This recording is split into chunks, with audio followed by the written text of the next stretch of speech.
Student, welcome to my YouTube channel. आज हम लोग क्लास 9 साइंस का चैप्टर नंबर 5 जिसका नाम है जीवन की मौलिक इकाई। जीवन की मौलिक ये चैप्टर आपका जीव विज्ञान से रिलेटेड है, तो इसमें आप लोगों को थ्योरिकल की तरह समझना पड़ेगा और प्लस थ्योरी की तरह से याद करना पड़ेगा। याद रखिए, जीव विज्ञान ज़्यादा नंबर की भी आती है और जीव विज्ञान पूरी थ्योरी होती है। ठीक है, नंबर अच्छे दे सकती है जीव विज्ञान अगर आप लोग अच्छे से समझ लें। जैसे पहली हेडिंग है हमारी कोशिका। सभी जीव सूक्ष्म इकाइयों से बने होते हैं जिन्हें कोशिका कहते हैं। ठीक है, सभी जीवों की संरचनात्मक व कार्यात्मक इकाई कोशिका है। कोशिका के आकार, आकृति व संगठन का अध्ययन साइटोलॉजी कहलाता है। ठीक है,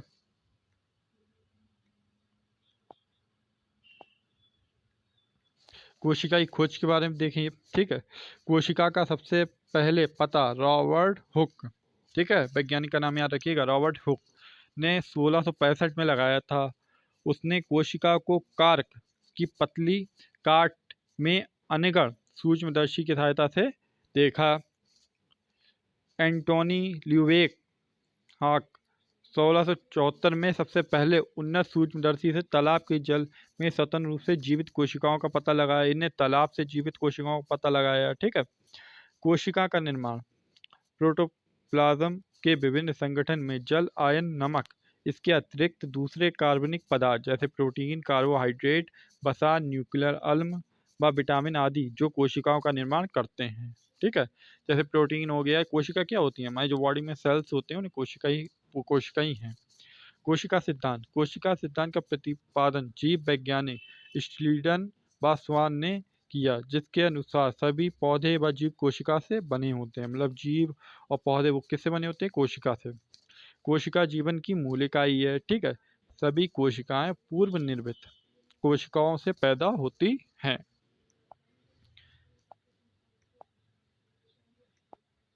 अच्छा, जीव के आकार। कोशिकीय आधार पर जीव दो प्रकार के होते हैं।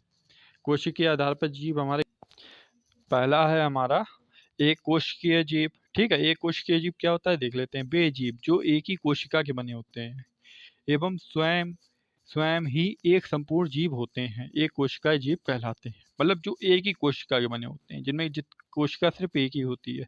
जैसे अमीबा, पैरामीशियम, ठीक है, क्लेमिडोमोनास और बैक्टीरिया, जीवाणु आदि। ठीक है, अच्छा, कोशिका जीव क्या होते हैं? बहुकोशिकीय जीव वे जीव जिनमें अनेक कोशिकाएं समाहित होकर भिन्न कार्य को संपन्न करने हेतु विभिन्न अंगों का निर्माण करते हैं। ठीक है, मतलब जिनमें बहुत सारी कोशिकाएं हों और जो बहुत सारे काम को संपन्न करने के लिए बहुत सारे उनके अंग हों। ठीक है, वो कोशिका जीव कहलाते हैं। जैसे फौजाई, कवक, पादप, मनुष्य। ठीक है, अब जैसे हम लोगों के हाथ पैर, ठीक है, हम पैरों से हम लोग चलते हैं। ठीक है, हाथों से हम लोग कोई काम करते हैं, खाना खाते हैं। वैसा तो है नहीं पैर से हम लोग खाना खा लेंगे। ठीक है, तो ये अलग अलग काम कर रहा है ना। पैरों का काम चलाना है हम लोगों को, पैर हम लोग चल रहे हैं। ठीक है, कोशिका के प्रकार। प्रोकैरियोटिक कोशिका, यूकोरियोटिक कोशिका। ठीक है, ये क्या होता है बेटा, ये देख लेते हैं।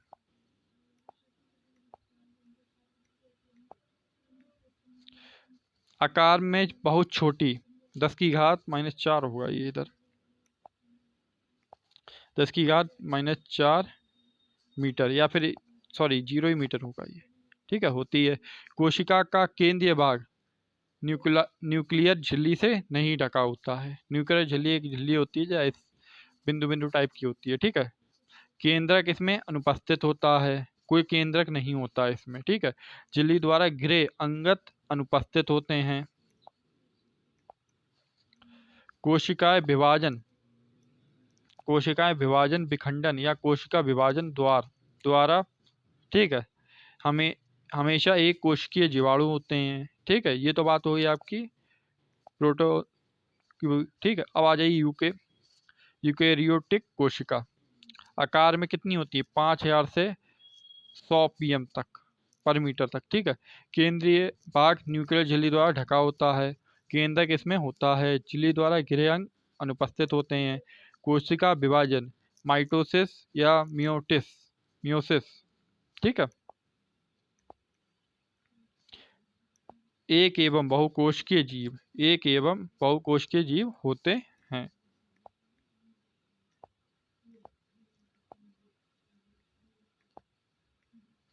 कोशिका के आकार। कोशिका का भिन्न आकार व आकृति होती है। सामान्यतः कोशिका अंडाकार होती हैं। ये लंबाकार, स्तंभाकार या डिस्क के आकार की भी होती हैं। कोशिका का आकार उसके कार्य पर निर्भर करता है।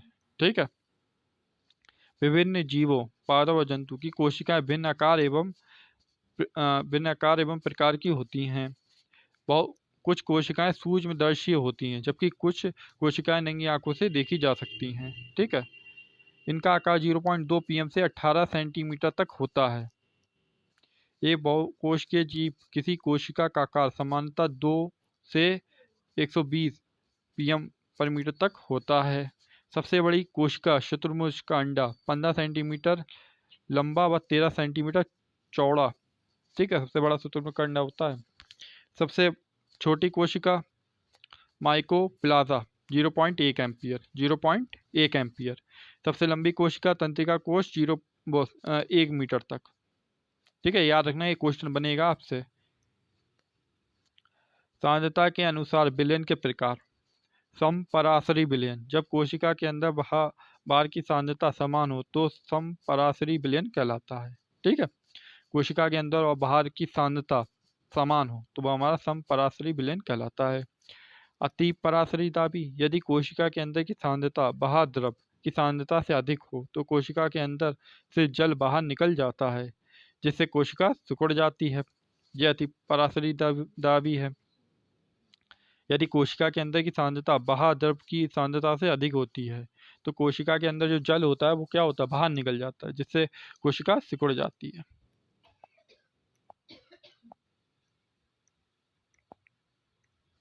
अल्प परासरण दाबी विलयन, जब कोशिका के बाहर के विलयन की सांद्रता कम होती है तो कोशिका के अंदर अंतःपरासरण के कारण कोशिका फूल जाएगी या फट जाएगी।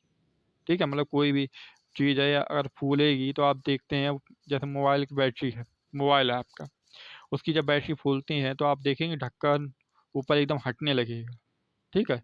या तो वो फूल के बाहर निकल आएगी या वो फट जाएगी। ठीक है। जीव द्रव कुंचन, पादप कोशिका में परासरण द्वारा पानी की कमी होने पर प्लाज्मा झिल्ली सहित आंतरिक पदार्थ संकुचित हो जाता है, जिसे जीव द्रव कुंचन कहते हैं। कोशिका के भाग, समानता कोशिकाओं के विभिन्न भाग कोशिका अंगक कहलाते हैं, जो कि विशेष कार्य संपन्न करती हैं। समानता कोशिका के 3 मुख्य भाग होते हैं। पहला होता है प्लाज्मा झिल्ली, दूसरा होता है केंद्रक, तीसरा होता है कोशिका द्रव। कोशिका झिल्ली क्या होती है? देखिए, कोशिका झिल्ली को प्लाज्मा झिल्ली या प्लाज़ालेमा कहते हैं। कोशिका झिल्ली वर्णात्मक परागण झिल्ली होती है, जो कोशिका के अंदर या बाहर केवल कुछ पदार्थ को अंदर या बाहर आने जाने देती है। मतलब कुछ पदार्थ को, सब पदार्थ को नहीं, कुछ पदार्थ को, गिने चुने पदार्थों को अंदर और बाहर जाने देती है।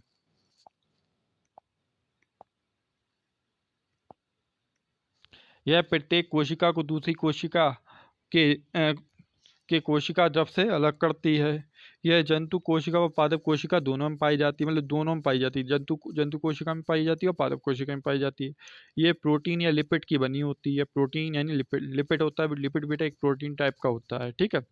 सिंगर और न्यूटन के फ्लूइड मॉनिटरिंग मॉडल के अनुसार वैज्ञानिक है तीनों, यह लिपिड और प्रोटीन से बनी परत, जिसमें प्रोटीन लिपिड की 2 परतों के बीच सैंडविच की तरह ढसी होती है। सैंडविच आप लोगों ने देखा होगा, वैसे ढसी होती है।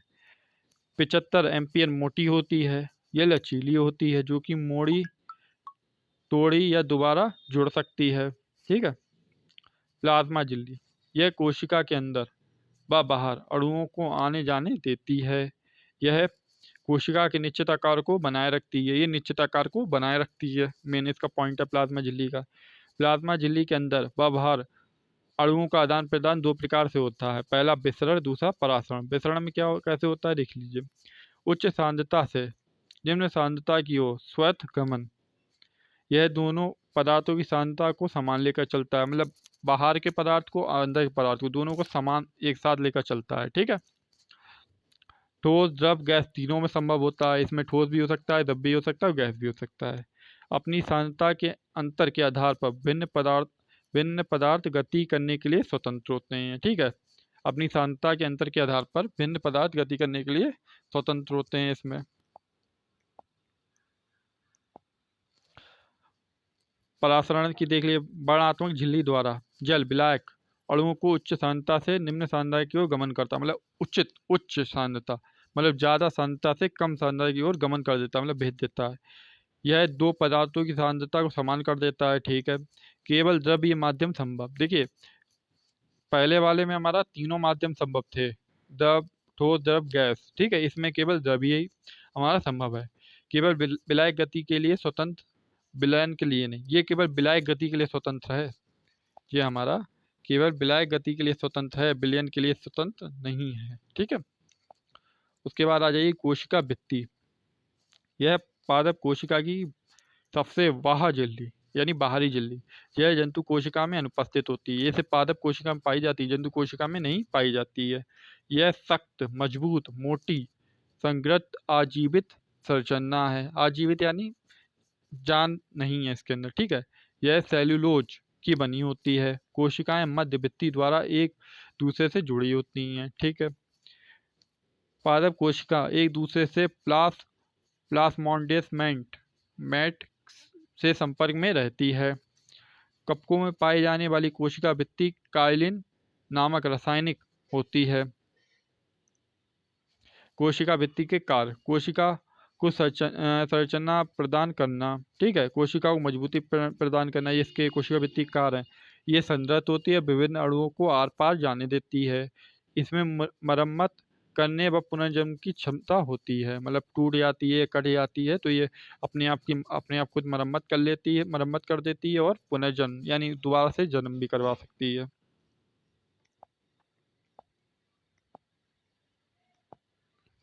केंद्रक, यह कोशिका का सबसे महत्वपूर्ण अंग है जो कि कोशिका की बनी क्रियाओं का नियंत्रण करता है। यह कोशिका का केंद्र कहलाता है। ठीक है। केंद्रक, इसकी खोज 1831 में रॉबर्ट ब्राउन ने की। ठीक है। रॉबर्ट ब्राउन वैज्ञानिक, याद रखिएगा।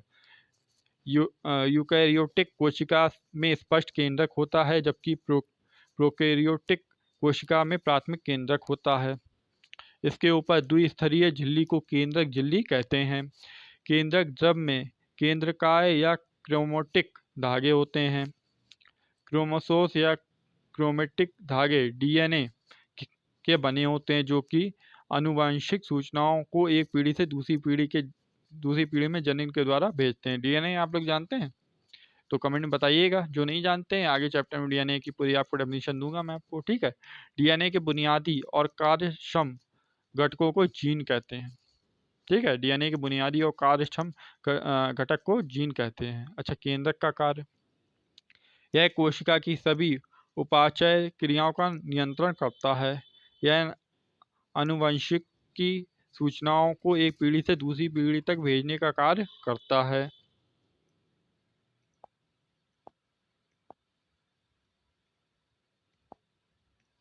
कोशिका द्रव। ठीक है। कोशिका का वह द्रव जिसमें सभी कोशिका अंगक पाए जाते हैं कोशिका द्रव कहलाता है। यहाँ जिसमें जैविक व कैटाबोलिक क्रियाएं संपन्न होती हैं। ठीक है। इसके दो भाग होते हैं, सिस्टोल। ठीक है। सिस्टोल क्या होता है देख लो बेटा। जलीय द्रव जिसमें विभिन्न प्रोटीन होता है, जिसमें 90% इसमें 90% जल, 7% प्रोटीन, 2% कार्बोहाइड्रेट और 1% अन्य अवयव, मतलब कोई भी अवयव। ठीक है, होते हैं। कोशिका अंगक क्या होता है देख लीजिए। विभिन्न प्रकार के अंगक जो प्लाज्मा झिल्ली द्वारा घिरी होती है। कुछ कोशिका अंगक एक झिल्ली, दो झिल्ली या बिना झिल्ली के होते हैं, जैसे। ठीक है। देखो बेटा, इसमें एक झिल्ली भी हो सकती है, दो झिल्ली भी हो सकती है, या मतलब झिल्ली नहीं होगी कोशिका अंगक में, याद रखिएगा। एक प्लाज्मा झिल्ली बोल अंगक, अंतर्द्रवीय जलिका, लाइसोसोम, गालिका, रितिका। ठीक है। दोहरी झिल्ली वाले अंगक माइटोकॉन्ड्रिया और लवक इनके पास अपना खुद का डीएनए होता है। बिना झिल्ली वाले अंग लाइसोसोम, सेंट्रोसोम, माइक्रोट्यूबुल्स। ठीक है, ये आपके इनके चित्र मैं आपको शॉर्ट वीडियो में डाल दूंगा, तो आप लोग चित्र देखेंगे तो आपको और अच्छे समझ में आ जाएगा। ये पतली झिल्ली युक्त चपटी पुटिकाओं का समूह है जो एक दूसरे के ऊपर समांतर सजी रहती है। इसका आविष्कार खोज कैमिलो गोगी ने किया। ये प्रोकैरियोट स्तनधारी यानी आरबीसी व स्लीव सेल्स में अनुपस्थित होते हैं। ग्रजिकाए के कार्य, यह लिपिड बनाने में सहायता करता है। यह मध्य लेमिला बनाने का कार्य करता है। यह स्वभाव से शतात्प्रिय होता है। मिलेलिन संश्लेषण में सहायता करता है।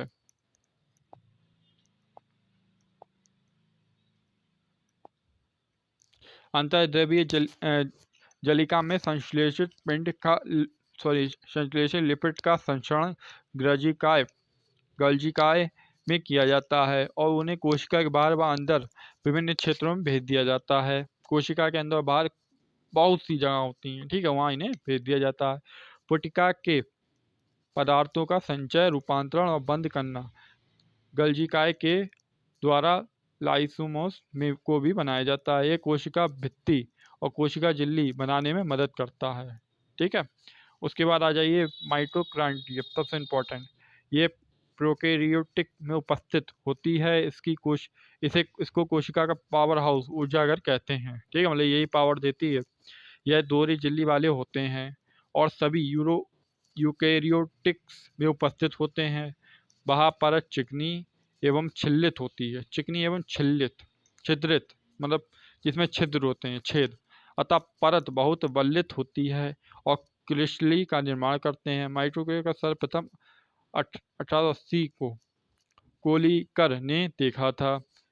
इसमें अपना खुद का डीएनए और राइबोसोम होता है यानी आरएनए।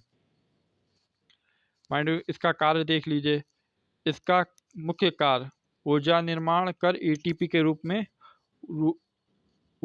में संचित करना होता है। ऊर्जा को संचित करना होता है। ठीक है, जैसे ये पावर हाउस है। ठीक है, यह क्रेब्स चक्र या कोशिका श्वसन का मुख्य स्थान है जिसमें एटीपी का निर्माण होता है। एटीपी के बारे में आगे जानते हैं।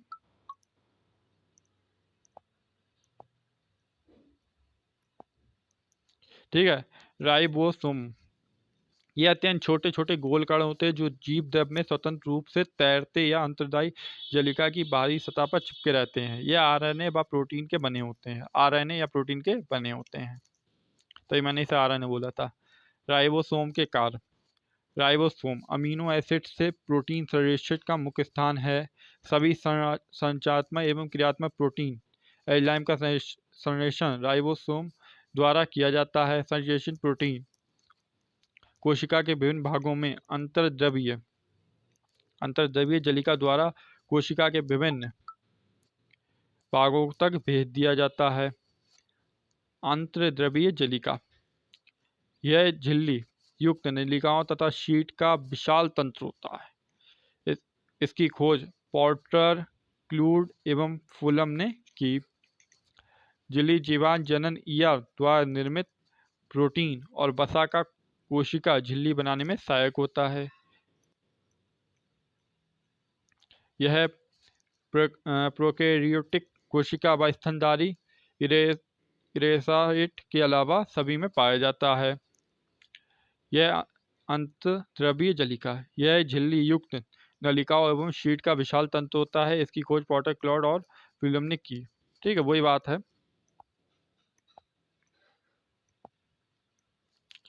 झिल्ली जीवांत जनन ईआर द्वारा निर्मित प्रोटीन और वसा कोशिका झिल्ली बनाने में सहायक होता है। यह प्रोकैरियोटिक कोशिका व स्तनधारी इथोराइट्स के अलावा सभी में पाया जाता है। मतलब ये स्तनधारी और प्रोकैरियोटिक में कोशिका में नहीं पाया जाता, बाकी सब में पाया जाता है। अंतर्द्रव्य जलिका के प्रकार। अंतर्द्रवीय जलिका दो प्रकार की होती है। खुरदरी अंतर्द्रवीय जलिका, चिकनी अंतर्द्रवीय जलिका। खुरदरी ये स्टर्नियनी नलिकाओं का बना होता है। खुरदरी आप लोग समझ रहे होंगे कैसा होता है खुरदरी। ठीक है, प्रोटीन संश्लेषण में सहायक क्योंकि इसके ऊपर राइबोसोम लगे होते हैं। राइबोसोम की अभी डेफिनेशन मैंने आपको बताई थी, राइबोसोम उपस्थित, ठीक है। चिकनी अंतर्द्रव्यीय जलिका, ये झिल्ली व नलिकाओं से बना होता है। यह वसा या लिपिड बनाने में मदद करता है। वसा यानी घी टाइप का चिकनाहट, ठीक है, तो मतलब चिकना तो होगा, नॉर्मल सी बात है। राइबोसोम अनुपस्थित, इसमें राइबोसोम नहीं होता है, इसमें राइबोसोम नहीं होता है। और क्या है इसमें, कोशिका द्रव के भागों तथा केंद्रक के मध्य प्रोटीन के परिवाहक के लिए नलिका सुविधा प्रदान कर सुविधा का प्रदान करना होता है।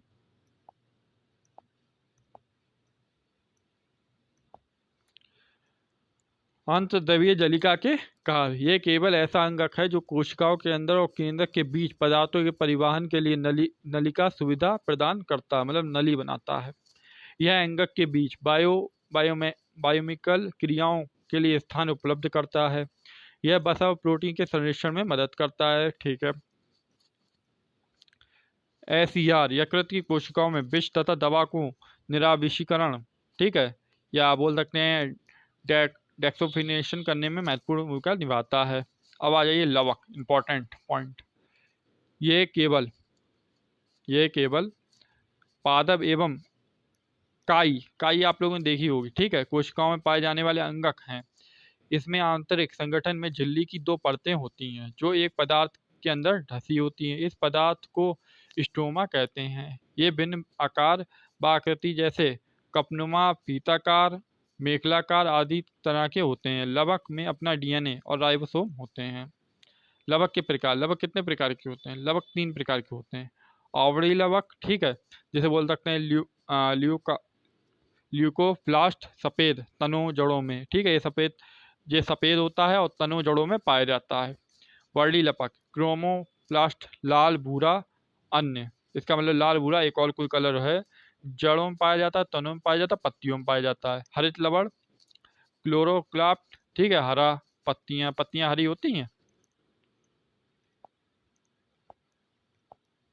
आप लोग पास बुक होगी तो बुक से आप लोग चित्र देख सकते हैं, तो चित्र देखेंगे तो आपको ये डेफिनेशन बिल्कुल अच्छे से क्लियर हो जाएंगी।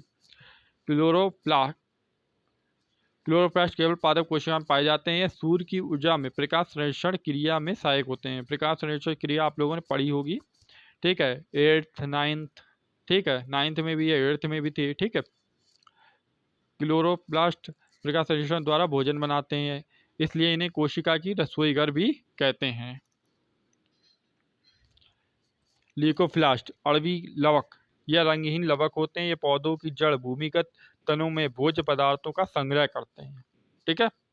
क्रोमोफाज यानी वर्णी लवक, ये रंगीन लवक होते हैं। हरे रंग को छोड़कर सभी प्रकार के रंगों में पाया जाता है। ये पौधों के रंगीन भाग जैसे फल, भित्ति, बीज आदि में पाए जाते हैं, जैसे पुष्प, ठीक है, फूल कई बहुत से रंगों का होता है फूल, ठीक है, हरे रंग को छोड़ के। लेकिन बाह्य झिल्ली व अंत झिल्ली, हरित लवक दोहरी झिल्ली युक्त कोशिका में इन झिल्लियों को क्रमशः वह झिल्ली व अंत झिल्ली कहते हैं। पिटिका, अतः झिल्ली से गिरे हुए स्थान को पिटिका या स्ट्रोमा कहते हैं। स्ट्रोमा जो अभी मैंने ऊपर आपको बताया था उसे पिटिका भी कहते हैं, ठीक है। थाइलेकोइड, स्ट्रोमा में जटिल झिल्ली तंत्र होता है जिसे थाइलेकोइड कहते हैं। देखिए 1 नंबर में ये छोटी मोटी डेफिनेशन पूछी जा सकती है, इसलिए तैयार जरूर कर लीजिएगा। तस्करी नुमा, थाइलेकोइड सिक्कों के चट्टों के रूप में व्यवस्थित रहते हैं जिन्हें ग्रेना कहते हैं। इसमें क्लोरोफिल होता है। इसमें प्रकाश संश्लेषण क्रिया होती है। क्लोरोफिल आप लोग जानते होंगे, नींद की दवाओं में मिलाया जाता है, नशीली पदार्थ। अब आ जाइए रितिका। इन कोशिकाओं द्रव में झिल्ली द्वारा निश्चित थैली के आकार की संरचनाएं होती है जिन्हें रितिका या रसदानी कहते हैं। गांव में रसदानी आप लोगों ने सुना होगा, उसे रितिका कहते हैं। गांव में बहुत ज़्यादा लोग मैंने देखा है रसदानी बोलते हैं। जंतु कोशिका में रितिकाएं बहुत छोटी, पादप कोशिकाओं में बहुत बड़ी होती है। मतलब जंतु कोशिकाओं में बहुत जरा सी होती है और पादप कोशिका में बहुत बड़ी होती है। बड़ी रिक्तिकाएं पादप कोशिकाओं का 90% भाग तक घेरे रखती हैं। रितिका की झिल्ली को टोनोप्लास्ट कहते हैं। कोटोनोप्लास्ट कहते हैं। हैं।